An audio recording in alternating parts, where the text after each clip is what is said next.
Hi guys, today we're back with another video. As we promised last time, or rather my mum and I promised last time, we were going to bring on a special guest, and here is our special guest, Kitty. Kitty was a very good friend of Charlotte's, and they really got to know each other during the last 2.5 years of Charlotte's life. And Kitty, I think, would just like to talk about how she met Charlotte and how their friendship evolved and how it was probably different from most typical friendships due to Charlotte's illness and indeed your own illness. Yeah, so me and Charlotte did go to the same school. We were the same age, went to the same secondary school together, Newman. And we had a very big year group, so we never really crossed paths or had lessons together or anything like that. But I became aware of her YouTube channel. You hear about people in your year starting things up. And it started, and I wasn't really aware of it. And then in not last Christmas, but the Christmas before, I developed a really, really severe case of alopecia. So basically, around October, I started losing all of my hair on my head, and then it spread to losing my eyebrows, and then eventually my eyelashes, which isn't something I ever knew about before it happened to me, and I didn't really know what to do with it.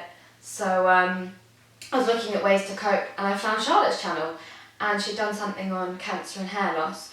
And it was just really refreshing for someone to talk about all your options and how it feels. And it was a really brilliant video, so I sent it to her and sent her a message and just said, I think this is really helpful and I want to know if it really helped me. And not long after that, we met up and just hit it off straight away.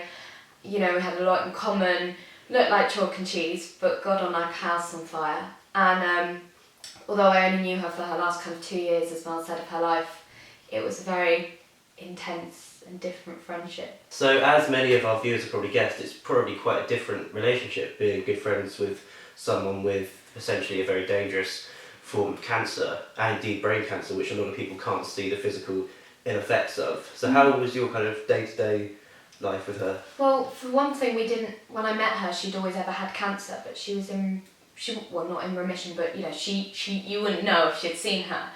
But it was always knowing that there was a chance that when we met up, she would just cancel our date because she'd have to go in for bloods or have another chemo round or something like that. And our favourite thing to do was to go for coffee and then go shopping. And we both had an awful problem with retail therapy, and so we'd always egg each other on to buy things. But there was one occasion, and it was just near your 21st birthday, when she found out about this new tumour.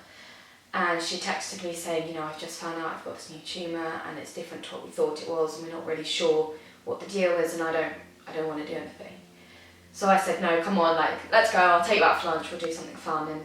And it was hard because you don't expect your day to be scuppered by someone having a brand new tumour. You expect friends to cancel because they're a bit under the weather or something's cropped up. But so it was strange because it would feel very, just kind of like a typical friendship, and then it would take something and it would all kind of fall apart again, and everything would suddenly change from day to day, and you wouldn't know what to expect. And I think that's something that my mum and I spoke about in our previous videos, is the logistical element of having cancer.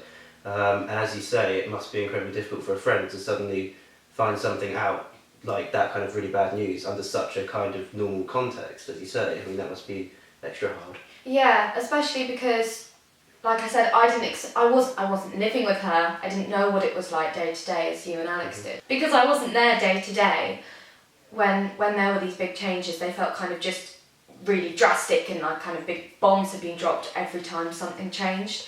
And because we never really dwelled on cancer because it wasn't important to us, we had so many other things to discuss that we didn't really bother. But so you kind of had this illusion that everything was fine, and then something would come and just kind of completely take that all away and sweep it from under our feet.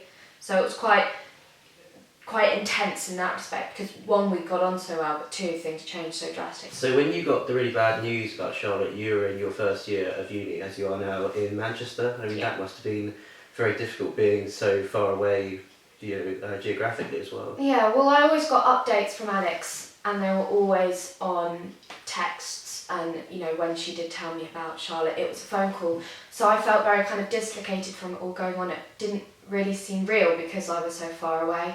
So it meant that when I came back to Brighton, one, I had no association of Charlotte in Manchester, and I didn't know anyone there that really knew Charlotte. And so when I came back to Brighton, obviously I came back for the funeral, and you and your family kind of asked me to speak as the kind of say her tribute, if you will.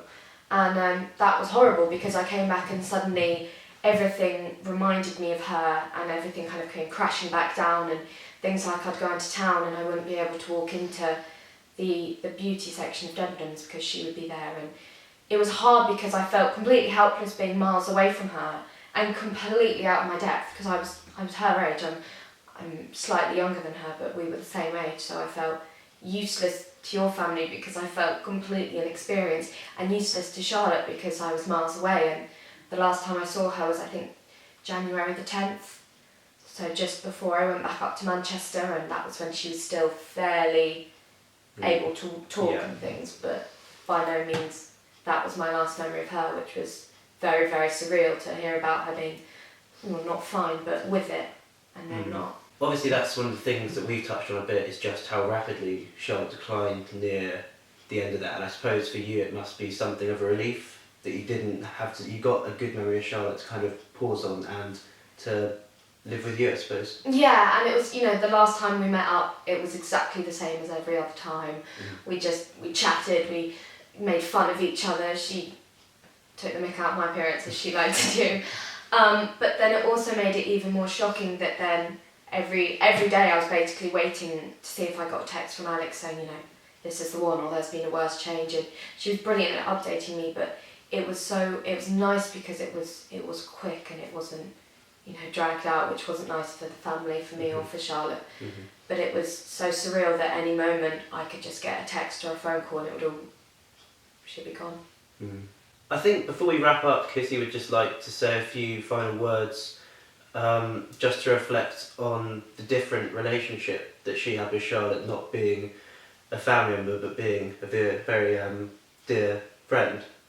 Yeah, I think it's important to remember that it is a long process, and for someone my age, I was going through the things that she was up until a point before she got really sick, and we had the same ideas and the same likes and dislikes for the most part. But it's not something, especially at my age, you're not used to death, and I'll never get used to not having Charlotte, and I do miss her every single day. But I think it's hard for people my age to remember as well, and certainly you probably find the same thing. So does the rest of the family, that losing someone, especially so young, it feels completely wrong to lose anyone ever, but it's not something you're going to get over quickly. And I think it's important to remember that even though if you're dealing with someone who's lost someone that they love very dearly, and Charlotte was one of my favourite people in the whole world and still is, that it does take a long time, and they will have good days and they will have bad days, and you don't know what you're doing or what you can say to help, but just do what feels right, because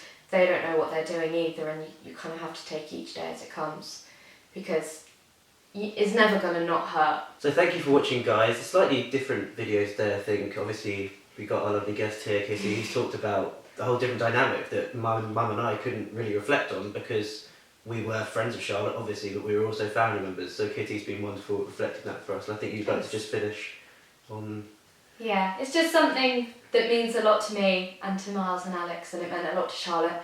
And Christmas was Charlotte's favourite time of the year, as they said in the last video, and for Christmas one of the many brilliant presents she got me was a plaque, and it just said, "Friends are the family you choose for yourself." And I think in a situation like this, that just sums up me and Charlotte perfectly. So thank you for watching, guys. We'll be back with another video next Wednesday.